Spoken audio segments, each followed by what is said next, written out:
Today's podcast is brought to you by Dalupa. Dalupa's database of over 2,500 models contains the most KPIs for each company, along with non-GAAP adjustments and guidance specific to the business and the quarter. Clients use Dalupa's existing data to construct their own models faster and ramp up on new names more readily. Coupled with Dalupa's plugin, which automatically updates numbers and formatting within your model, you'll never need to input numbers manually again. All of Dalupa's data points are contextual, audible, and accurate. Their AI algorithms allow them to collect the most data on their companies at the greatest speed and build out their model database at a rapid pace, while their final layer of human analysts ensures total accuracy of their models. You can even update KPIs for multiple different companies in an industry model that allows you a bird's eye view for better idea generation. Save time with Dalupa to do more value-added work. No more data errors, no more Excel monkeying, just the fundamentals, all at your fingertips.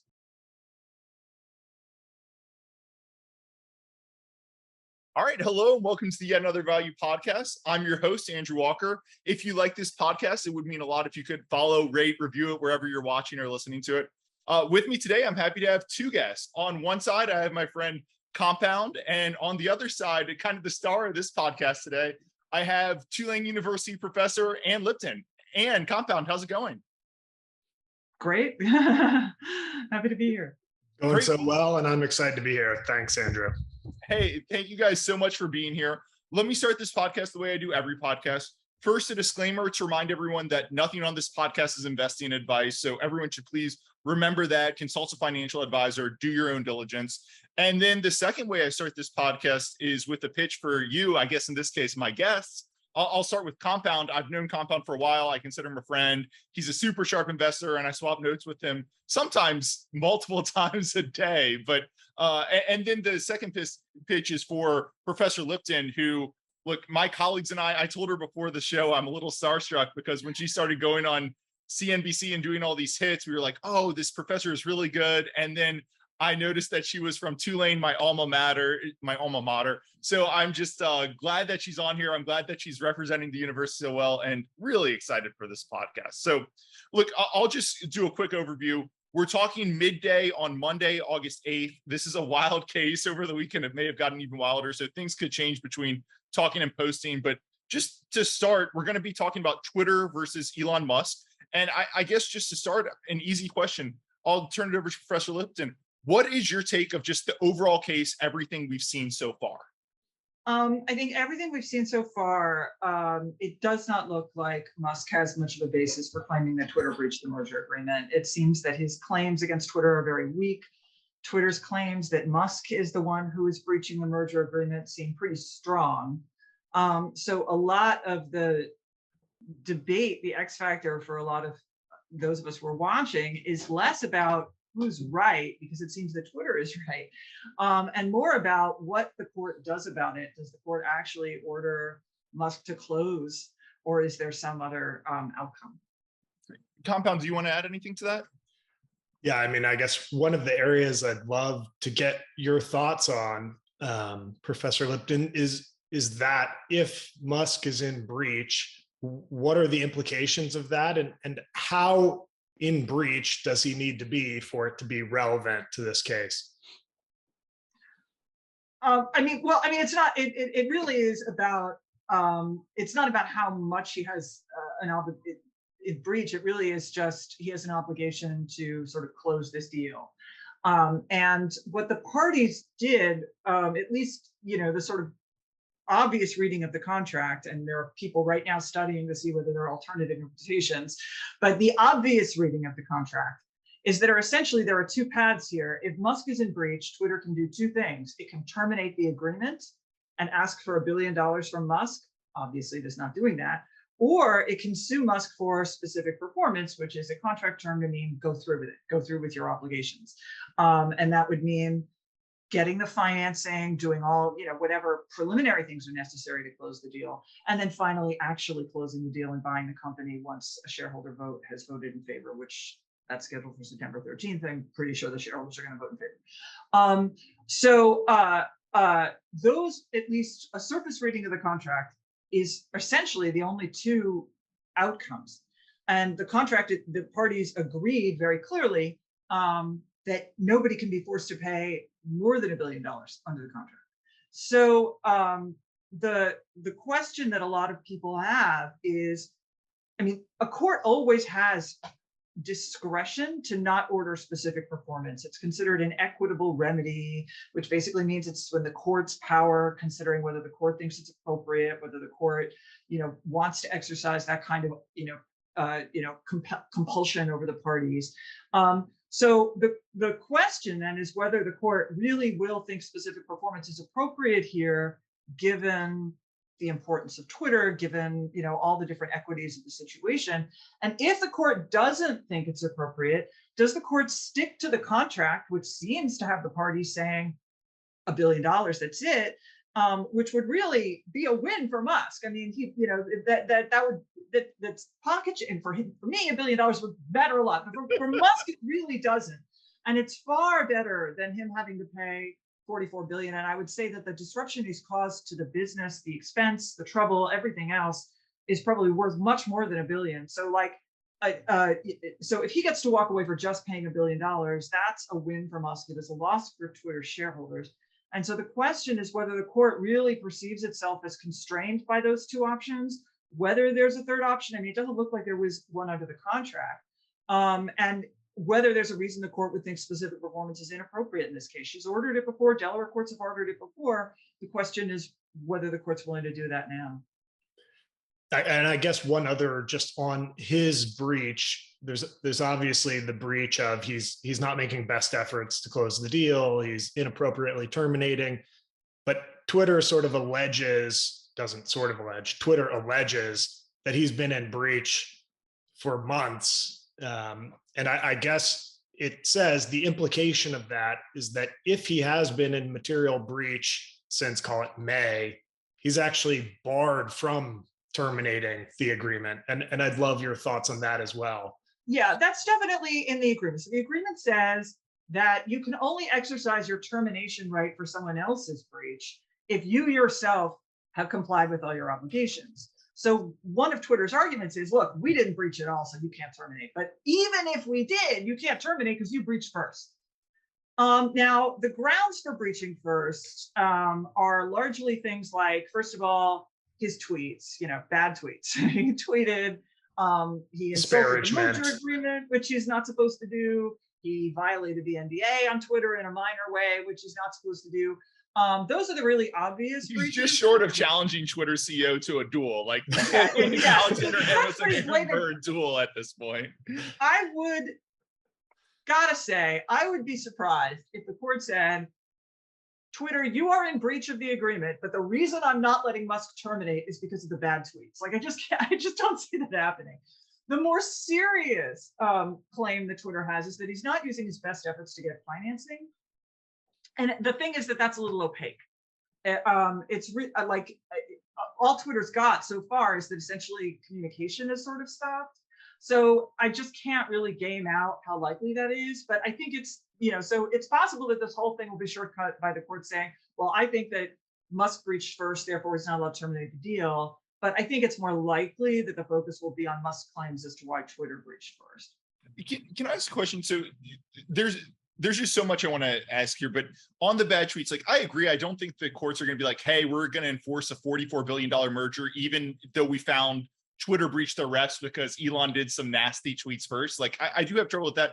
But one of the things I constantly heard people when we first started looking at this case was a lot of legal people would say, hey, you're drilled from day one in law school. Like, courts really don't like to order specific performance, and specific performance has been ordered. This judge has ordered it before, but it is pretty rare. But one thing, I mean, I think the judge said, she said during the expedited trial hearing, hey, in this case, it does seem like monetary damages would not help Twitter. But another thing that just keeps coming to mind is like, look, Elon keeps doing all these bad tweets that are harming the business, and they increase the odds specific performance needs to be the remedy. Do you think that he's almost harming himself by making specific performance more likely just by continuing to tweet these things? Okay, so it's actually two separate things. I don't think the tweets are about specific performance. I think the tweets matter, but they matter for a different reason. Okay. But as far as the first part, yes, if you go to law school, they will tell you specific performance is a rare remedy. The preferred remedy is damages. But this is Delaware. This is a merger agreement in Delaware. And that actually isn't what's been going on in Delaware. Delaware has actually laid out a much simpler standard for when specific performance is appropriate, and which basically is about the equities of the situation. It isn't even, the courts are defer a lot to when the parties have contracted to say specific performance is appropriate. And they did in this case. They contracted to say specific performance is appropriate. And Musk even contracted that he couldn't argue specific performance is not appropriate. Like, as in, he's allowed to argue he's not in breach, but at least under, again, plain reading of the contract, and I haven't studied it the way I'm sure lawyers are right now to find the hidden clause somewhere in the hundreds of pages. But the straightforward reading of the contract right now is that if she finds him in breach, he is not allowed to make an argument that specific performance is inappropriate. So despite the fact, and in fact, I am unaware of any case in Delaware. There haven't been all that many. There are only like 5 or 6. But I am not aware of any case in Delaware where the parties contracted for specific performance and the court said, nope, not awarding it. So, so we've got several of these broken merger deals, and where they said specific performance, the court said, okay, yeah, specific performance is it. So I don't think that, despite the sort of black letter doctrine that specific performance is the rare remedy, that's not really how it's been playing out in the merger cases in Delaware. The tweets, however, are a problem for a different reason.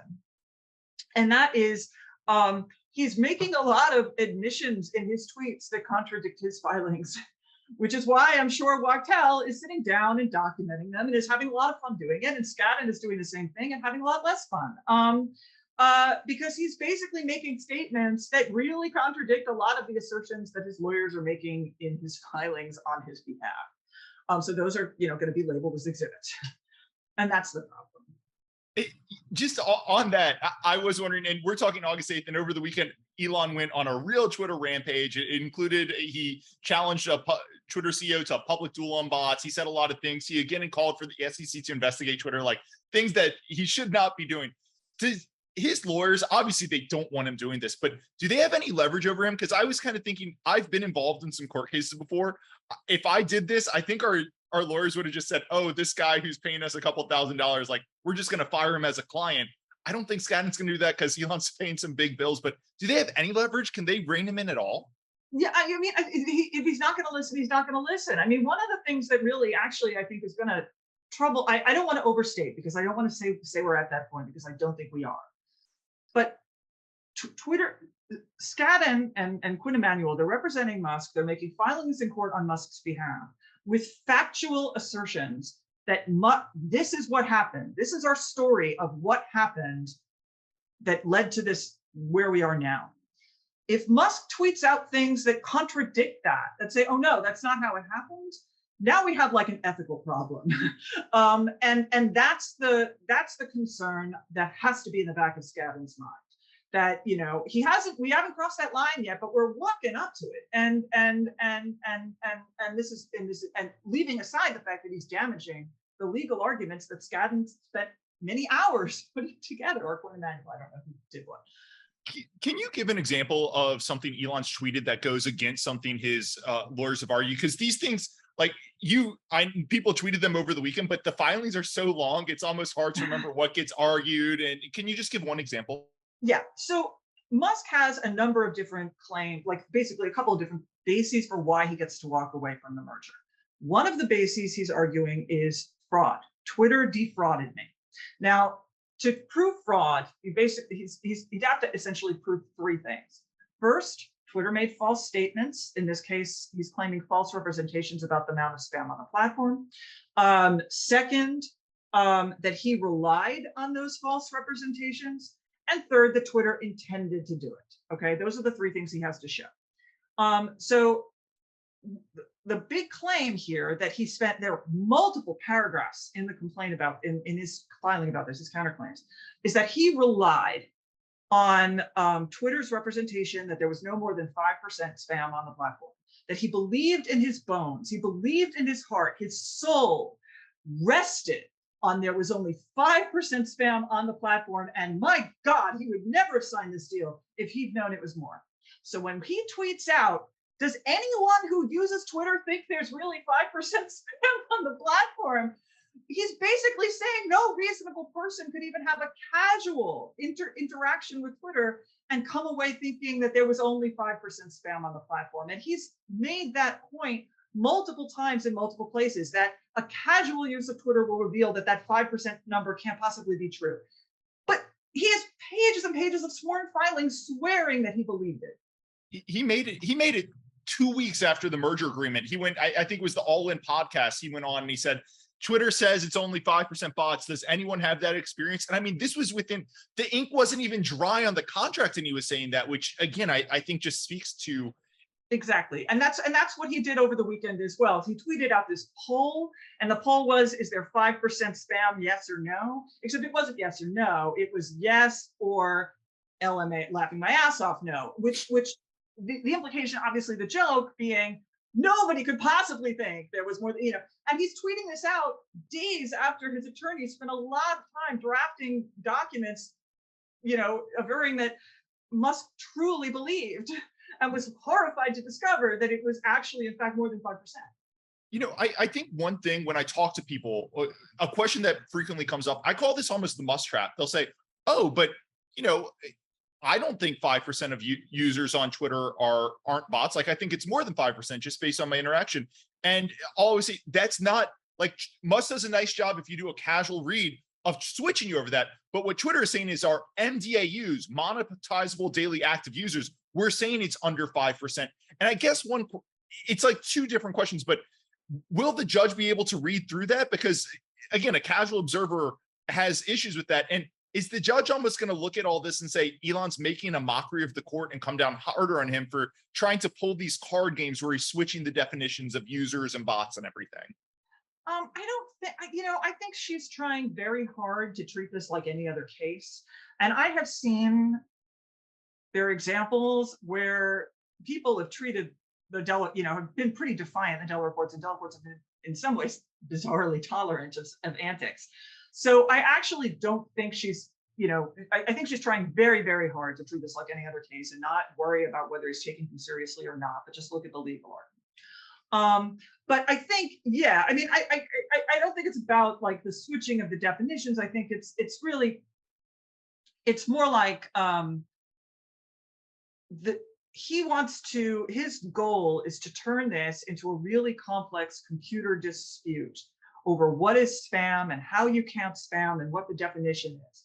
And Twitter's goal is to say, we have a contract here. We made statements that are really very straightforward. They're not 5% spam. They're 5% monetizable daily active users. We were very clear as to how we were defining that. And we didn't say that we only had 5%. Then we said we had a process for assessing it. We used our judgment. We might be wrong. And you can, if Musk think that our numbers are wrong, but that's fine. But we never represented our numbers were anything in particular. We said that we used a process which produced this number. And Musk has very few arguments to refute that statement, the statement of we used a process by which we reached this number, which, by the way, we could be wrong because we used a lot of judgment. Like, that is the statement that they made. And Twitter's going to spend a lot of time saying, you can't falsify that by talking about, your own, redo a spam analysis. It just doesn't answer the question. And may I add, Anne, I mean, at no point has Twitter made any sort of representation around its actual mDAU number specifically. Right. All they've done is represent that their SEC filings are correct in all material respects. And that happens to be one number that is embedded in those SEC filings. And actually, I guess it's really just the 2021 10K that is the only meaningful repped SEC filing. And so I guess that comes down to, even if he somehow were able to say, well, it's actually 10%, what is the threshold for materiality? Because it's sort of like a number embedded inside a document that itself is repped. Okay, yeah. So this is where, so Twitter is not at this point arguing that the actual numbers of its monetizable daily users are not material. Like, it hasn't reached that point. Like, it's not saying, well, we had all these other numbers in our documents. Why are you focusing on monetizing? Like, they're not doing that. They're which.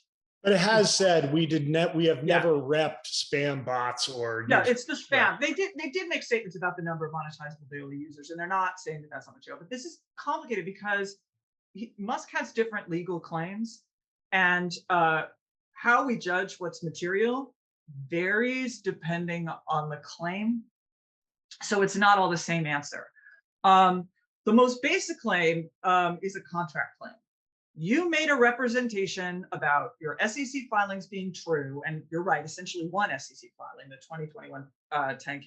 You made a representation about that being true, and he's claiming, and it is not true there. But under the contract, the very contract, it says this is true, but it also says even if it's not true, Musk does not get to walk away. He only gets to walk away under the contract if it's both not true and so dramatically, awfully out of not true that it would likely to have, the legal term is, a material adverse effect, which means a long-term significant impact on Twitter's finances going forward.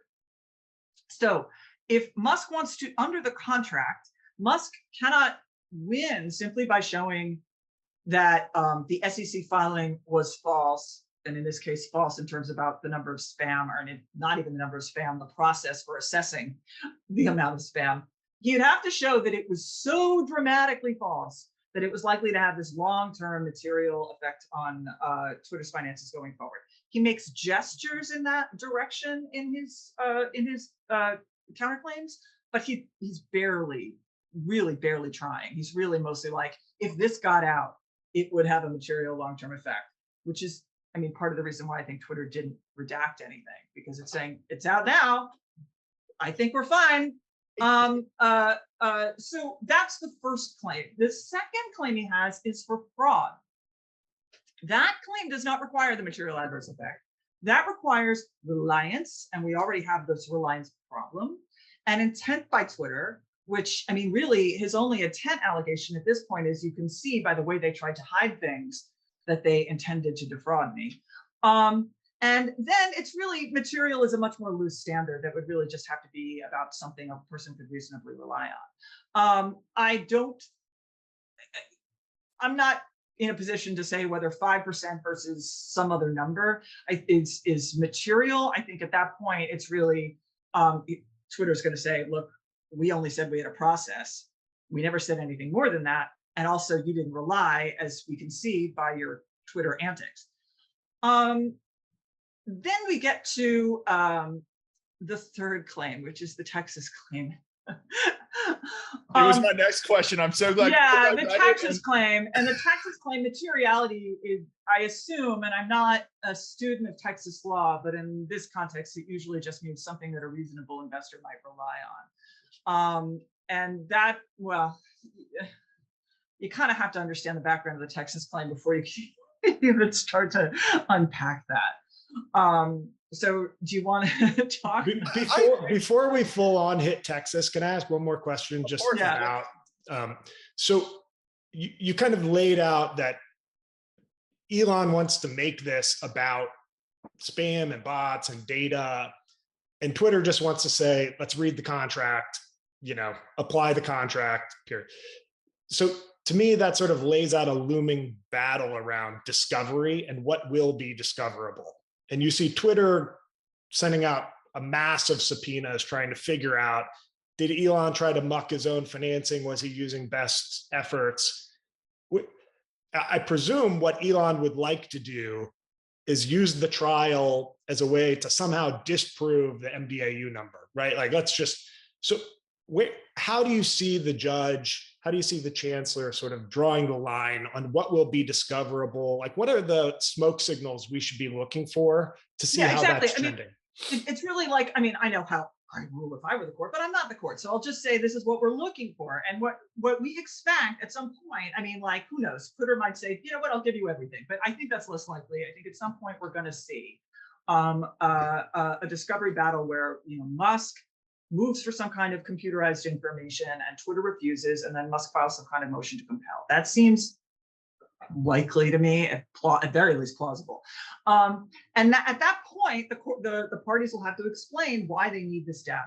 And Twitter will argue it is both irrelevant because we didn't make a representation about spam on the platform. We made a representation that we had a process for, and we showed you our process. We gave you that. And Twitter will also make an argument that this is just unduly burdensome, which is, a thing in discovery. Like you can't, like there's a certain point where it's a fishing expedition and you're just harassing the other party, or it's just the trouble that party would have to go to get that information is simply not worth it given the likely probative value at court. And the court has a terrific amount of discretion to make those kinds of rulings.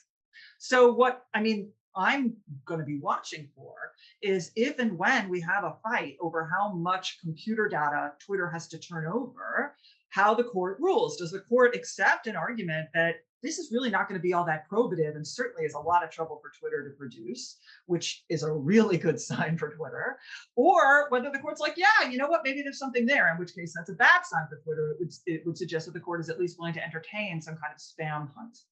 If the judge is looking forward to an appeal and just like making sure all our I's are dotted, T's are crossed and everything, might the judge just say, hey, yeah, let's play this out all the way. Go ahead, go crazy, get all the discovery you want, do whatever you want. And then so it'll look kind of like a bad thing for Twitter, but I've heard people say, hey, we've had conversations around this case. Elon defines specific performance, all this. Like maybe the judge just wants to button up everything and then make a ruling, which I think will probably be in favor of Twitter, and then kind of limit the appeals. I think that's a very real possibility, but I got to tell you, and that's how I thought about it originally. And now, and this is really just me, sitting here, eating my popcorn and gaming it out. The reason I think that's actually not how it's going to play out. Well, it's two reasons. First of all, there's a certain point where it really is a cost to Twitter and trouble to Twitter to turn over a lot of information, and she just thinks it's unnecessary. There's a point where she's not going to torture Twitter with that real burden. But it's also the way she's been running the case so far. We've had now a couple of different skirmishes in court, and she could not have been clearer in the nature of her rulings about the scheduling, about who has to file what, that she is just refusing to treat this as the extraordinary case that it is. Because the fact is, as a legal matter, it's not very extraordinary. It is extraordinary because of the facts, because it's playing out in this bizarrely public fashion, because of the personalities involved, because of the high-profile nature of the company. That's what makes it extraordinary. The actual legal issues here are not extraordinary. And so far, every indication she's given has been, I refuse to let the weird public spectacle hijack how I run my case. And that's the signal she's been sending so far. So if that's right, she's not going to do everyone's watching, I'm afraid of an appeal, therefore I'll let Musk go nuts with discovery and then hammer him in the actual rulings. I think she's going to make discovery rulings that she actually thinks are the appropriate ones from the case. The three things I've read into so far, like that she might be leaning in favor of Twitter, or at least Elon's got a really long kill, is she granted the expedited trial, which I think the facts of the case absolutely called for. Everyone talks about at the end of the expedited trial, she said it's not at all apparent that damages could constitute a sufficient remedy if Twitter prevails, which means she would lean towards specific performance. And then the third thing was when determining the Musk unsealing issue earlier this week, she said rules are rules, and then that let Twitter actually get their counterclaims to Elon's response. Yeah. Their response to Elon's counterclaims out before Elon's counterclaims were even, which I know drove you crazy. It drove me crazy. It was wild. But I refuse to read it. Like, I understand why Twitter did it, but I can't read a document that way. I refuse to read it. But am I right that those are the three things you're referring to where the judge is saying this is a normal legal case, and maybe it says she's leaning the way Twitter wants her to be looking at it? It's not so much, yeah, I mean, not so much, it simply that, not just that, also, she put out a scheduling order, and she limited the parties to 25 interrogatories. At that point, as I understand it, Musk had already submitted 68. She was knowing Musk, I'm surprised it wasn't one more. yeah. I think so. It's not so much that she's leading in Twitter's favor. She literally has no facts before it. I mean, she's not blind. She can see everything that we're seeing. But it wouldn't shock me if she's making a studious effort to avoid too much public reporting because she doesn't want to prejudice how she thinks about the case. But so I wouldn't say leaning towards Twitter. It's more like refusing to treat this as different than any other busted deal. And if that's right, it means that she is going to be disinclined to order a metric ton of discovery simply to establish something publicly. She's aware that there's public interest. She's allowing the public access to what's going on because the public has a right to that. But that doesn't mean she's going to allow that to hijack how she runs her board. Compound, I wanted to dive into some of Elon's other counterclaims, but was there anything else on everything we've talked about you wanted to ask? Well, I was just going to say, I think it will be relevant to the counterclaims, but before we move on to Texas, maybe just a chance to touch on if it goes to trial on October 17th and ends on the 21st, what a reasonable timeline would be for us to expect a ruling. And then a quick glance into the appeals process. I think people tweet at me all the time that, oh, Elon's going to tie this up in court and appeals and countersuits for years and years. There was a New York Post. That was silly. Yes. So I know you have some thoughts on that, and maybe you can help sort of set the record straight for us. Yeah, no, I do have thoughts on that. After trial, we're not going to get a verdict. There is a post-trial briefing process and a post-trial argument process. And she specifically referenced that when she set the schedule. She is quite aware. She hasn't actually scheduled anything on that, but she is quite aware that there will be briefing and there will be argument. I don't want to guess how long it will take, but it won't be long. It wouldn't be longer than a month. And then she'll issue a ruling after that. I've already put a number on it. It won't be more than a month. I would be very surprised if it were more than a month. I really don't know. But she is aware that there's this April looming deadline for when the lender's commitment expires. Now, that actually doesn't necessarily mean she can't still order Musk to, basically say, hey, you made a promise, your financing ran out, sucks to be you. But obviously, to make things easier, Delaware's going to want to get this done before the financing expires. Delaware, their brand is getting these things settled quickly and not being things like financing expires because the court couldn't make a decision. I mean, that is contrary to everything the reason that Delaware exists. They're just not going to let that happen. So she's very aware that there's a time constraint. There will be post-trial briefing quickly after trial. There will be oral argument and there will be a decision. I mean, they can move very quickly when they want to, but I would be surprised if it were more than a month after the end of trial. Now, a normal appeals process can take several months to resolve, but there are expedited proceedings in the Supreme Court, just as there are in the trial court, and the Delaware Supreme Court could easily set a briefing schedule of a month or so.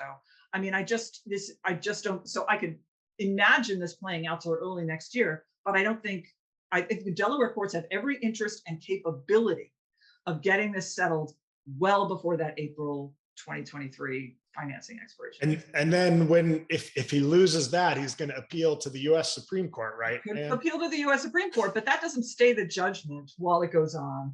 That's, I guess that's something like a 3-month or multiple month process. But I mean, look, I guess if the Supreme Court decides to step in, stay the judgment, which could easily, that could happen. I mean, as in literally it could happen. But I mean, the idea that the Supreme Court wants to get involved in Delaware corporate law in this case, I mean, I just can't see any reason why. Yeah, my impression is the Delaware Supreme Court is the final arbiter on chancery decisions. Yeah, pretty much full stop. And we're assuming an appeal is if this is a right down the middle, facts of the letter, hey, this was a merger contract, simple buyer's remorse, Elon closed the thing. The Delaware Supreme Court might even refuse the appeals process, right? They might say no, it's an appeal of right. But what they could do if they want to make it clear that they think very little of Musk's claims is issue essentially when a lot of the time the Delaware Supreme Court issues essentially a 1-paragraph order. We affirm the chancery for the reasons stated below. They could do that. Okay. But if he wants to appeal, he gets his shot. He gets to brief it. And then it's a bit relevant from an investment perspective if that appeal does go on. Sort of the odds of a supersedious bond being required, in the sense that in order to appeal, Elon would have to post up to $44 billion to appeal. I don't know what your thoughts are on that. Well, I mean, yeah, so she's not going to make him like, okay, let's assume again that Twitter won and that she ordered its physical performance. Obviously, this is a different conversation if something else happened. But if she's not going to order that he close while the appeal is pending. I mean, obviously, she even made that clear in the transcript where she set the schedule. She said she was thinking in terms of time for it. So the standard would be to require some kind of post bond, as assurance that you really will perform if you lose the appeal. Honestly, though, 44 billion is it's so unprecedented that I honestly have no idea. I mean, courts have required 44 million, but that's a different number. So I honestly don't know whether she would actually demand the full amount or security for the full amount. It's just one comma, Professor. A popular parlor game among investors has been, okay, what if the financing falls through at some point, right? Or look, the trial happens in October, the appeals process runs through, let's say, early January. What if an MAE happens in November for some reason, right? Q3 earnings are an absolute disaster. Twitter gets hacked and the website's down for 2 months and all the users flee or something. Popular parlor game has been, what happens if the MAE happens after the trial, after the break? I just wanted to ask, like, what would happen if the lenders tried to walk away after the trial, or if Twitter had an MAE after everything had happened? Okay, so first of all, if Musk brings it about, and if the trial is the reason for the MAE, it doesn't count as an MAE.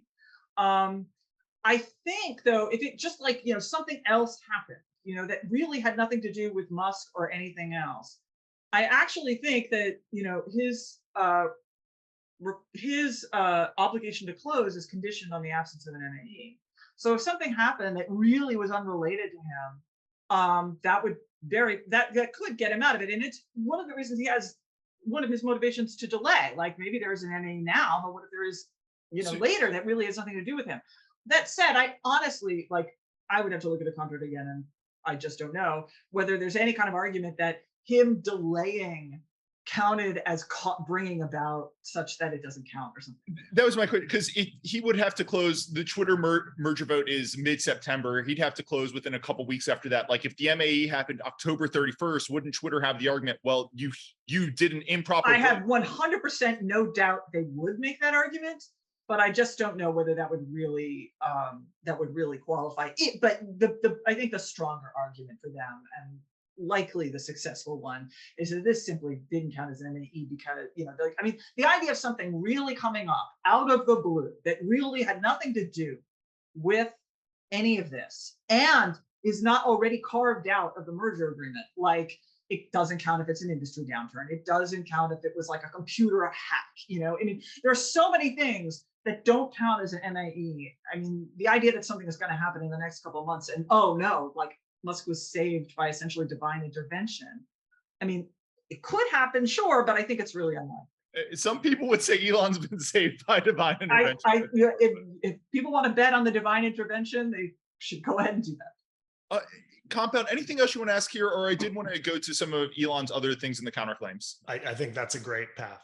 Great. So, and two of the things that jumped out to me, look, I've read contracts, but obviously I've read lawsuits, but obviously I'm not a lawyer. Two of the things that really jumped out to me were Elon's claims of, he mentioned he would be a Texas citizen in the Texas state law that you started to discuss, and I think we said we were going to come back to. And then the India government suit struck me as a little weird. So I guess, could we start with Texas and then maybe go on to the India government piece of it? Sure. Okay. So Musk is looking, so first, the question that's come up is whether the Texas claim is somehow a bid to have this heard in a Texas court. No. This is in a Delaware court. It's going to stay in a Delaware. We can think of all kinds of crazy scenarios, but the fact is the parties have a really firm contract that any disputes arising out of the contract get heard in a Delaware court. Courts tend to enforce that pretty clearly. Delaware's not letting go of this case. So the law that you apply is a separate question than the court where it's heard. So recently, just before McCormick, she decided a case where she had to interpret Italian law, and she got Italian law, and she interpreted Italian law, and courts do that all the time because lots of cases involve laws of a number of jurisdictions. One court hears it and they look it up. So what his bid here is not to move the case into Texas, it's to have Chancellor McCormick apply Texas law. And the reason he wants to do that is because he thinks Texas law would be more favorable to him. And this is where things get weird. Okay, so first, as I said before, his two main claims are that contractually he's allowed to walk away because Twitter made a misrepresentation, and fraud. Both of those require that Twitter have made a misrepresentation, but they require more than that. Under the contract, they require that there have also been a material adverse effect as a result of the misstatement. Fraud doesn't require a material adverse effect, but does require that he have relied and that Twitter have intended to defraud him. The reason he thinks the Texas law is more favorable to him is because it doesn't require any of those extra things. It only requires falsity. So the reason he thinks he can get, he can somehow, I think, sort of a Hail Mary with Texas law is because if Texas law applies, it would say he gets to rescind the contract purely for material falsity. And this comes back to the question before about what material counts in this, what material would be in this context. I haven't looked up Texas law. However, I would say that most states borrow from the federal standard, and the federal standard would be that would be reasonably important to, that is substantially important to a reasonable investor, something that's substantially likely to be important to a reasonable investor, which is a relatively light standard, just important, not even necessarily. So I say that back to you. Texas just says it has to be wrong or false, whereas fraud says it has to be wrong, there has to be intent, and there has to be reliance. Correct. That's exactly it. That's exactly it. So that's why he wants Texas law to apply. Now, let me explain what this Texas law is. It's called a blue sky law. Almost every state has one. It is basically state securities regulation. Most of the time, we're talking about securities regulation, we're talking about federal law. Almost every state has their own system of securities regulation just for that state, basically to prevent, to regulate the sale of stocks and bonds within the state. These days, cryptocurrency as well. They are there to protect retail investors from being defrauded. I mean, like, that's what they're there for. They're there for, your crooked broker who makes the sweet old lady buy some bizarre speculative investment. I mean, that's what these laws are there for. They are not for major deals of a public company merger. So the first thing Musk would have to, one thing Musk would have to show is that somehow when the Texas statute refers to offers and sales of stock, that this merger contract counts as the kind of transaction it was intended to apply to. Now, by its terms, very possibly, I'll let Wachtell do the research and make that argument. But so that's one of the issues, but certainly Wachtell will argue something along the lines of, this statute is not here for that. It's not there to deal with major merger agreements between public companies. It's there for, the sweet old lady who got swindled out of her life savings. But the biggest issue, like the most obvious issue, is, does Texas law even apply here? Like, why is Texas even having it? Because blue sky laws apply territorially. They apply to conduct within the state. And one thing and again, I haven't, gone down the deep end of Texas law, but one thing I'm pretty sure of is mere residence in Texas is not good enough. Like, Texas law is not a bubble that follows Musk around wherever he goes, protecting him no matter where he does anything. There has to be a connection between the transaction and Texas. There is literally nothing in the complaint, and I mean did the word search that would suggest anything about this transaction has anything to do with Texas. Now, Twitter knows where this transaction took place. Musk knows where this transaction took place. And when I say took place, I mean, where was the contract signed? Where were the negotiations held? Where were discussions held? Where did Twitter make any representations that Musk now says are false? And by the way, the mere fact that Twitter has an SEC filing that's out there, that isn't good enough. It would have to be something with it. So I don't know where this deal was negotiated. I know it was negotiated, but neither party has said where. They know, certainly. So Twitter knows how to gauge this. But the thing is that if Musk had the goods, it took place in Texas, you would expect that to be in the complaint. He would have said, and I negotiated this from my Texas home, and afterwards we had barbecue and rolled a mechanical bull, like whatever. We would do to Salt Lake. We had some great brisket. Yeah, exactly. And I was wearing a bolo tie. That would be all over the complaint, and there is not one word. So I find the idea that Texas at law here to be a reach. The other issue is that, as we've just said, Delaware has really well-developed standards for when people can walk away from mergers. And the idea that Delaware is going to say, well, actually, there's this one weird trick. Here's how to get out of a public country $44 billion transaction strikes me as implausible. Right. The sense is every buyer going forward will stand in Texas when they sign their contract. The fact is every state, or almost every state, has a law kind of like this. I assume he chose Texas and not say California, which would at least be more plausible, is because his attorneys did the research and found something unfavorable in California law. And the AG there has been friendly to him. And as an that was my first thing. The AG has been friendly to them. If you can somehow get it to Texas, you can make it really politicized, and maybe the AG just leans on some court or some. But you're saying the case will never. I don't see how this gets. I mean, look, I can't. After a certain point, we're gaming out scenarios that have never happened. I can't game them out. But courts tend to respect forum selection clauses. This contract has a really strict, this is heard in Delaware forum selection clause. And I'm not even sure how it would get jurisdiction over Twitter in Texas. So I just don't see how this gets into a Texas court. But we're reaching a point of, if he uses every possible means at his disposal to get out of it, I don't know, I can't predict. So speaking of Hail Marys, I mean, I guess he's sent one to India. That was where I was going to go next. Let's go to that, because it jumped out to me in the contract that India would. I'll just let Professor Lipton talk about it. No, okay. So this is another place where his own tweeting gets him into trouble, because I said his tweets undermine the allegations in the complaint. The most obvious way is by making it clear that he never relied on this spam representation. And the other thing is that over the weekend, one of his tweets was, this is really just about how they sample 100 a day. The only issue in this case is how they sample 100 a day. If only they would explain that, this is over. Yeah, so he said, I believe I will close the deal. Yeah, so I'm imagining lying, because they have this huge strategy to bring in every fact they possibly can to turn this into a big computer expert thing. And Musk just said, the only thing that matters is this 100 per day count.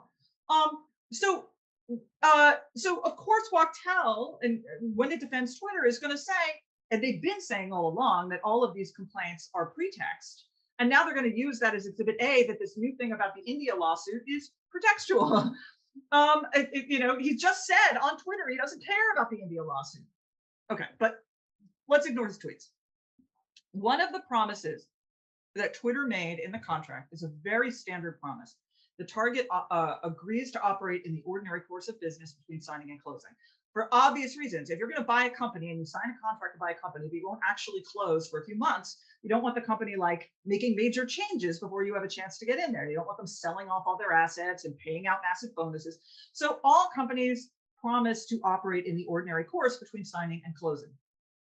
So Musk he threw in this India this lawsuit that Twitter filed, I guess, about censorship in India. I don't even know the details, to say that this is yet another example of Twitter not operating in the ordinary course of business between signing and closing that gives him a basis to walk away. So how powerful is that? Not very. First of all, it's all in the wording of the covenant. What exactly did Twitter promise? And what Twitter promised was to use commercially reasonable efforts to operate in the ordinary course that are commercially reasonable. So among other things, Twitter's going to say, given our interests, this was a completely commercially reasonable thing to do. And one of the other arguments that they make is that they've filed suits like this before. Twitter has always been very, as a company, has been pretty protective of the free speech of its users in some ways, of the privacy of its users in some ways. So one of the arguments that Twitter's already setting forth is, this is just how we do our business. This is our ordinary course. We do this all the time. This may have been a new lawsuit, but it's what we do. This is just how we've been running our business. And I don't have a whole lot of facts about this particular dispute. I always don't want to, I'll just say that from what we have between the very friendly wording of the covenant in the merger agreement and the nature of Twitter's business, I don't see this, and not to mention Musk's own admissions that he doesn't care about the India lawsuit. I don't necessarily think that is particularly a dangerous ground for Twitter. This can play in two ways, because this will hit another bird with this stone. So the India lawsuit, they filed it in July, but the dispute had been brewing for over a year. So I guess the two questions would be, just on the India specific dispute, the fact that it had been brewing for over a year, does that help Twitter's case? And B, the fact it comes back to Elon waived all due diligence. And one thing you'll frequently hear people, and Twitter's even started to say this, is Elon waived due diligence. He could have investigated the India merger. So I did just want to blend it into the broader, does Elon waiving due diligence have any impact on this merger? Yeah, it does, but I don't necessarily think it has anything to do with the India lawsuit. I think it really has to do with the information issue. So one of the things that Musk is arguing is that he's entitled, and I think we said this before the meeting, that he's entitled to information. He's entitled to information that is, for a reasonable business purpose related to closing. That information right is a right he bargained for. The kind of information he's been demanding of Twitter now, essentially prove your spam, substantiate your numbers. That looks like due diligence, not facilitating closure. It looks like due diligence. So the argument that Twitter is making, and that I think it's in a stronger position here, is that it does not have to turn over all of that spam information. It is not violating the merger agreement to not turn over that spam information, because it is outside the scope of the information rights that he contracted for. And you can see, court, says Twitter, he's really trying to shoehorn in the due diligence that he refused to do before. So that's one way. The other way that the due diligence really matters is, remember, the fraud claim requires Musk show that he relied on the false statements. So Twitter's argument is exhibit A for how we know Musk didn't rely is because he did no due diligence. He's insisting this representation was everything to me. It was the heart and soul of why I agreed to this deal. And Twitter's like, if that's true, why did you take this incredibly vague statement we made about us having a process and do no due diligence at all? It's just not plausible that he relied on it. So I think it partially goes to whether he's abusing the information rights he does have. And it goes to whether or not he is credible when he says that he relied on these representations. Just on that, I was laughing during the expedited hearing dispute when Elon's lawyers were like, it's going to take months and months of discovery to get to the bottom of this. And I was laughing because it's like, it took you less than a month to get to a $44 billion merger contract. And I get everything's different, but I was just laughing at the disparity in timelines there. Compound, were you going to say something? I think the chancellor laughed at that as well when she told them, I think I'm able to handle it with, on a faster timeline than they applied or were asking for. But yeah, I was going to say on the ordinary course rep or promise, I guess the other angle that Musk is pursuing is around personnel issues. You can terminate, you put on a small hiring freeze, et cetera. And there doesn't seem to be much there other than, I guess, Twitter has submitted to Musk for approval several seemingly small business decisions. Can they repay their revolving credit line and things like that, so I guess if I'm Musk, I can say, well, you have been asking me for approval for certain business decisions, and yet you've made these other business decisions without asking me for approval. And those seem pretty important to me. You've been inconsistent. You've shown that you understand this term, and yet you violated it. So maybe you could dig in there a little. I mean, yeah, he's going to argue that. And I just don't think it's very persuasive, because Twitter's argument will, of course, be, as a courtesy, we wanted to run all this stuff by you, but that doesn't change what our contractual obligations are. And Delaware tends to be very, this is what the contract says. So, I mean, it's pretty obvious that I'm pretty sympathetic towards Twitter's general position. But I mean, for example, again, the ordinary course covenant promises it's going to use commercially reasonable efforts. So first of all, it's going to say a hiring freeze. I mean, it claims it wasn't a hiring freeze, but whatever. The personnel stuff they're going to say this was commercially reasonable given the environment. Second, there is Delaware precedent on this precise point that says when you say commercially reasonable, what you mean by that is look to peer companies. Well, look at every company, every one of the tech companies now, including Tesla, which is the first one that Twitter's going to trot out, has instituted some kind of hiring freeze. On Elon's gut, they instituted a hiring freeze. Yeah, exactly. So they're gonna say commercially reasonable under Delaware law means look to the peers and look to our peers. Fine. The other thing is that it doesn't just say commercially reasonable efforts to operate in the ordinary course. It says that if they get to ask Musk for permission to make changes, and Musk shall not unreasonably withhold it. So the next thing they're going to say is he just ghosted us. He didn't even say no. He there was just weeks of no.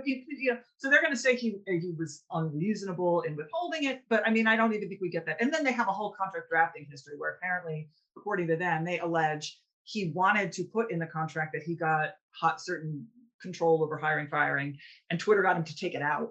But I actually don't think we get that far. I think we stop at commercially reasonable efforts, and this is commercially reasonable. Can I just say, even though you don't think we get that far, I was just curious because I think Musk originally said, "Hey, I get approval rights on any hirings and firing over the VP level," and Twitter removed that in the eventually approved version.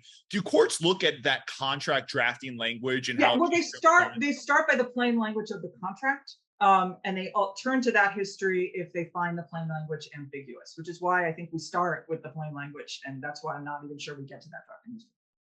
I want to take it, Compound, unless you have anything here, I want to take a big jump to another question. I guess just the very last thing on the counterclaim. So he terminated, and when he terminated, he gave 3 reasons. And when he filed his counterclaim 5 weeks or a month later, a few things got added in: India, Texas, etc.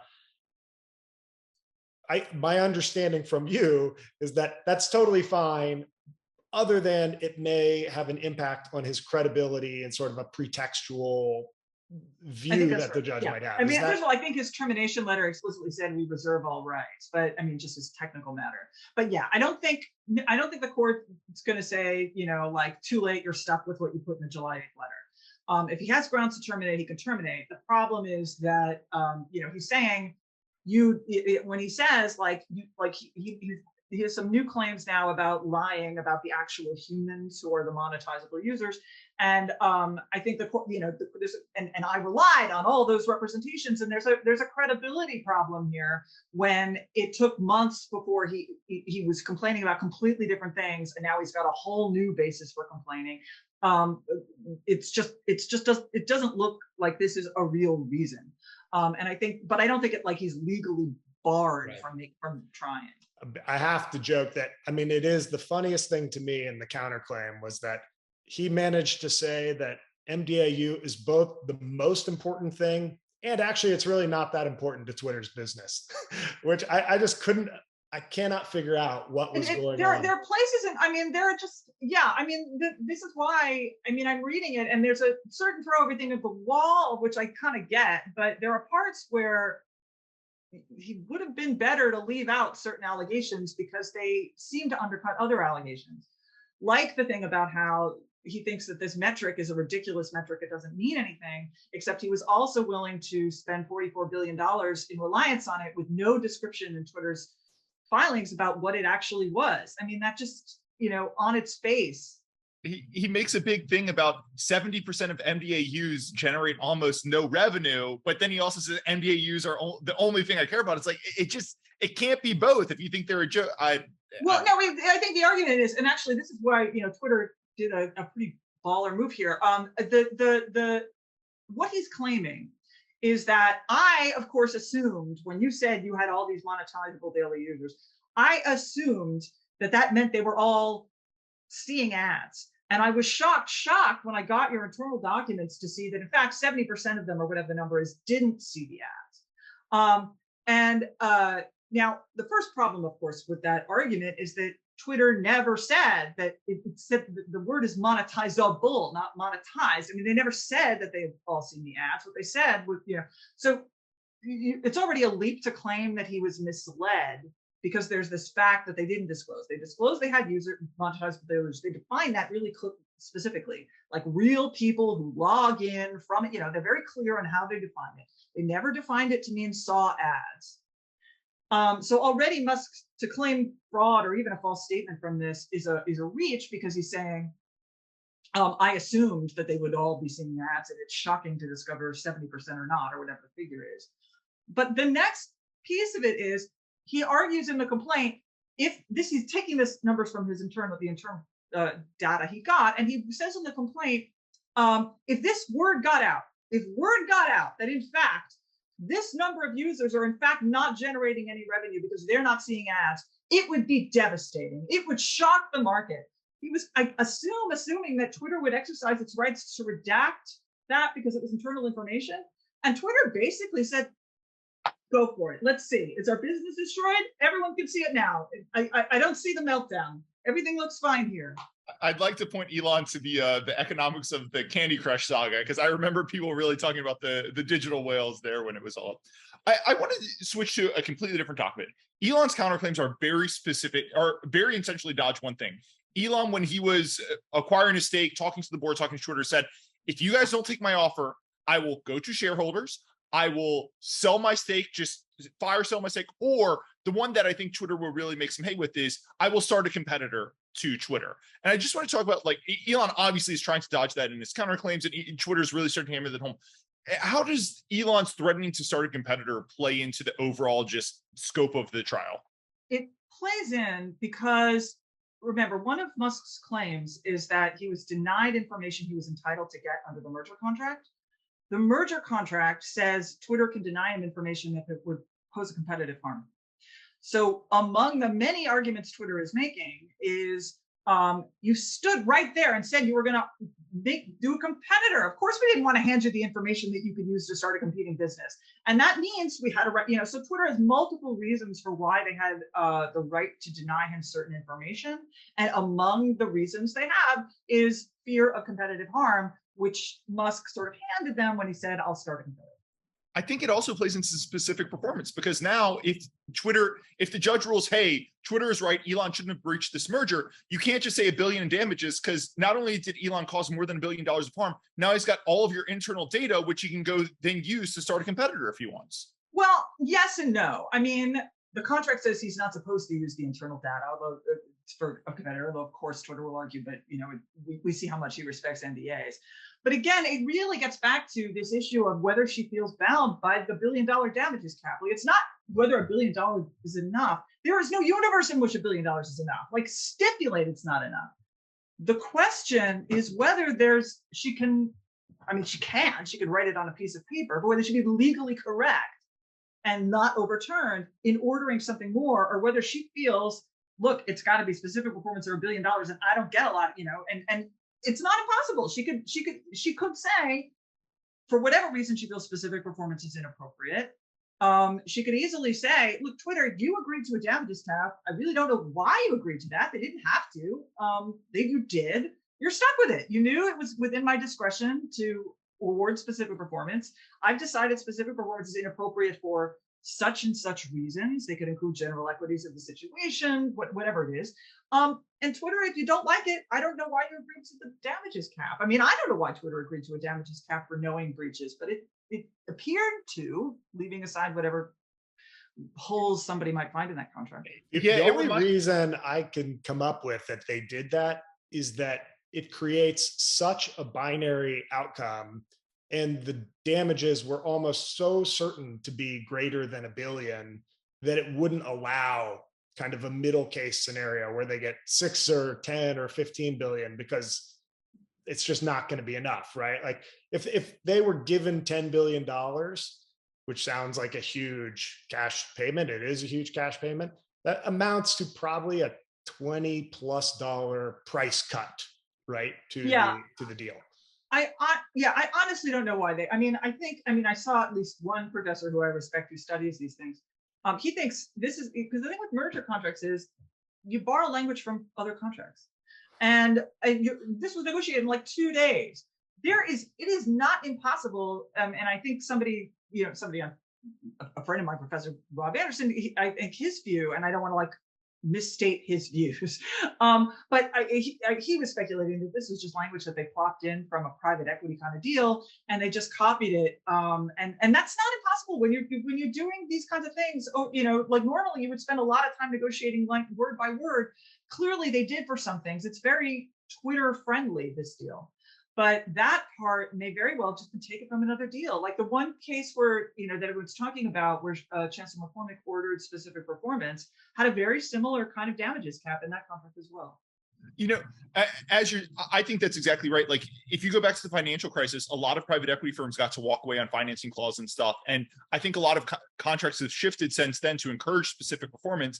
And I just don't think when people were drafting contracts, they thought they deal with an actor as maybe not as irrational, but as wild as Elon Musk, right? Like if KKR breaks your deal, they're not going to go slam your company on Twitter and try to disparage you through all this. So I'm sure going forward, we're going to see a lot of like disparagement clauses in contracts where, hey, if you go openly disparage us and intentionally break the merger, like the damages cap gets 15x or something. Like I'm sure they're going to be. Yeah. I mean, well, yeah, in other cases, there have definitely been situations where there's a damages cap for regular breaches and then no cap for knowing and intentional. That's been done before, and I'm pretty sure is now going to be done again.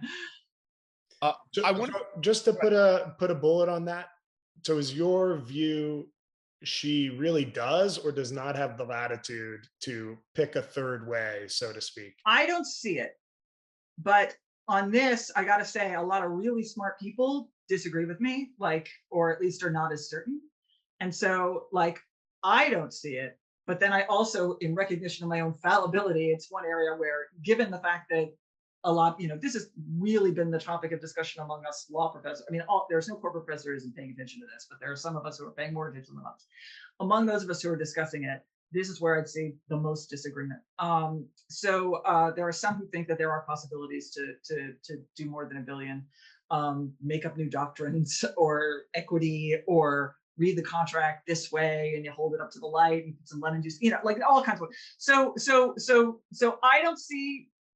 But, one way you could interpret it is saying the parties were so sure there would be specific performance that if she's going to simply decline to order it for her own reasons, then she should also decline to honor the damages cap. That is an argument you could make. Another argument you could make, though, is Twitter, you knew the risk she might not order specific performance and you agreed to the cap, sucks to be you. So I don't know. In your discussions with other corporate professors and lawyers who are looking at this, is there anything we haven't touched upon that you guys are really actively discussing, or anything that we kind of gloss over you think we should be thinking about a little harder?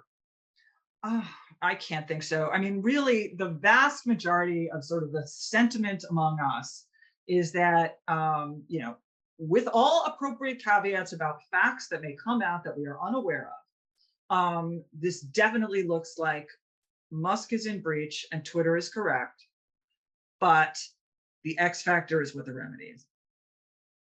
I don't want to, if you're not comfortable with this, but right now, I think the market implied probability of Twitter winning is about 70% based on what I'm looking at. Would you say that's too high or too low? Or I don't think you guys are the finance guys. I don't think in those terms. I had to take a shot. Based on everything we've said, everything I've read, I'd feel comfortable saying not financial advice. I am not a lawyer, but I think Twitter's got a much better than 70% chance of winning based on everything we said. It's a real Hail Mary to see Elon's case here. Compound, do you want to say anything there? No. I mean, I respect the fact it's very hard to set probabilities on this. And the other area where, I'm not sure it's fair to ask Professor Lipton to chime in on this, but really is tying back to the lending agreements and what sort of risks could be embedded in there, et cetera. And so I think anyone who's looking at the situation from an investment perspective needs to dive into that as a secondary risk that kind of comes into play at the end.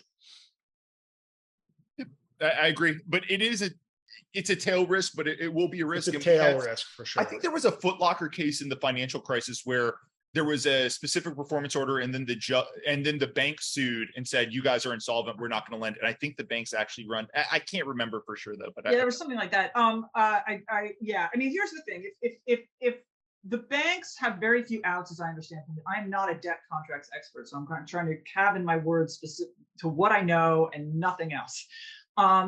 As I understand it, the banks have very few grounds to walk away.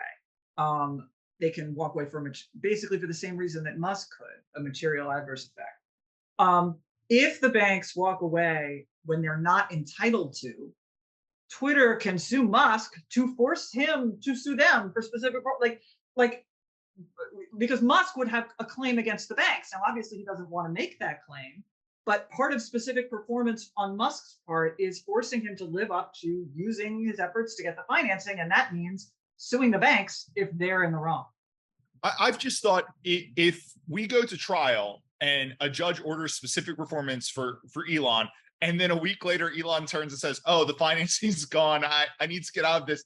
I just thought, I think this courts are going to look very skeptically on, hey, this guy who's been out there tweeting like crazy, who ordered specific performance, and now the financing's gone. And I don't think the banks would break they have franchise, right? And if this, I think it would be very negative for their franchise unless there was real reason. So I think they I mean, this is a topic of discussion, and it sort of happened before where a buyer tried to sink its own financing and had some success with it. But I mean, I think it would be very bad for banks that constantly want to finance if they made it clear that as soon as a buyer gets cold feet, they're willing to break that contract, because the target needs to have some kind of certainty that the financing is really there.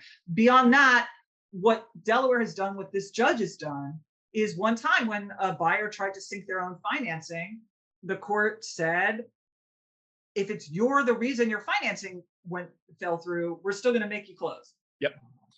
That was the K-Hake decision, which this judge ordered. And on your previous thing, like if I was a seller and let's say Morgan Stanley broke this and they did it because Elon really leaned on them, if I was a seller going forward, I'd just say, oh, well, in my contract, like your financing can't be from Morgan Stanley because they'll let you walk. Or at the very least, I want a specific right to sue Morgan Stanley. I mean, like 20 zillion other rights that Morgan Stanley doesn't necessarily want to give. So I think they're thinking about that. And one of the things, though, that you see in Musk's papers right now is the lack of reference to problems with financing. It was in his original set of letters to Twitter, he originally suggested that somehow Twitter's conduct was causing a financing problem. Like he seemed to be setting up an argument that his financing had fallen through and therefore he couldn't go through with it.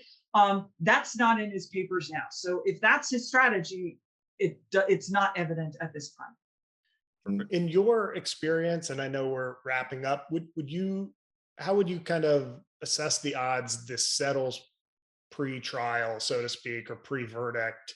It's everyone's question, and the answer is I cannot, because I don't know. I mean, you look at the surface of this. One of the things about this complaint that's just hilarious, and the counterclaims, Musk's claims, which is hilarious, but you really have to be in this field to get, is one of the things that Skadden, again, I don't know how much Skadden drafted versus Quinn Emanuel, but let's just say Skadden. Skadden, one of the things they're famous for is defending companies against frivolous securities fraud complaints, or even meritorious ones. That like you sue a public company, you say you committed fraud under the federal securities laws, usually not this. And Skadden defends to say this complaint has nothing. You can't allege fraud just because they're being compensated based on a metric. You can't allege fraud just because you think that like some outcomes were bad. And Skadden specializes in this. And I know because my job before I became a professor was suing public companies for fraud. And I cannot tell you the number of times I was up against Skadden. So Skadden is now writing the opposite. This complaint is basically Musk saying Twitter, a public company, committed fraud in its SEC filings. And they're making all the arguments that it specializes in knocking down. I mean, it's actually as though they took the worst possible securities fraud complaints they had ever been up against and cut and pasted those arguments. I mean, they must have been so embarrassed writing it. Like, I can just feel the shame of those attorneys drafting this. So, okay, so getting back to how does this settle? Given that, I cannot figure out what the motivations are here is the problem. Because normally in these things, the buyer makes a lot of noise, but what they really want is to just knock a couple dollars off the price by making a lot of noise and keeping up a fuss. And it's worth it just to like have this thing done to knock a couple dollars off. You know, that's what a normal situation. I can't tell if that's this situation because first of all, so much of that complaint has these sort of facial flaws really. Twitter has very little incentive to settle for a small amount because there is risk. And I mean, to a small amount, sure, they have an incentive to settle for a small amount, but they don't have an incentive to settle for a big one because their legal position is too strong right now anyway. And so I can't figure out whether this is really Musk just trying to knock $2 off the deal price or something, or whether he really just wants out. And it's possible he just wants out. He's regretting the whole thing. He wants out. And he may very well be thinking something along the lines of, I realize my odds are small, but it's worth it for me to pay a couple $1 million in legal fees if that saves me $44 billion in specific performance. Like, it's worth it to just sort of shoot the moon and try to get out of the deal. And if that's what he's going for, then this doesn't settle. And I honestly don't know. It's just been crazy. I'm with you. And I vacillate so frequently, like, oh, Elon knows he overpaid by $20 per share, $30 per share. Everything he's doing is like a rational actor who doesn't really care about reputation, but just is seeking a price cut. Like, this is a super rational actor who doesn't care about reputation. And then I read some of it and I'm like, this is no rational actor. Like, I don't know. Yeah, I mean, the complaint is there's so much in the counterclaims that are just strange. There's his tweets, which, I mean, he's gonna shitpost his way into paying $44 billion because he can't stop tweeting. Like, that doesn't seem, that's not crazy like a fox. That's just undermining his own legal claims. Yeah, this weekend's tweets that basically said, hey, just tell me how you do it and I'll close this deal. Those are the ones that maybe brought back my belief that, okay, maybe he really does just want a price cut. Like, those are settlement signals, not the like. I mean, maybe that's it. I mean, I honestly, I can't, I cannot see into his mind. Signals, but they were settlement signals that undercut his own leverage for the price cut. Exactly, that's the thing. They undercut his own leverage. They undermine his own claims. I mean, he can't claim he cares about India when he's saying, just tell me how you sample 100 people. Yeah. Well, it's guys, amazing. we're running very long, but I've really enjoyed this. Compound, thank you so much for doing this. I know we talk all the time. Professor Lipton, this has been great. If maybe we get a settlement, but if not, I'd love to have you again around the trial or something we can catch up. But this has been great. Your coverage has been second to none. So, or I guess not coverage, but your commentary on it. My tweets. So much for coming on. My new favorite law professor by far. So thank you. Thanks again, guys. And a must follow on Twitter.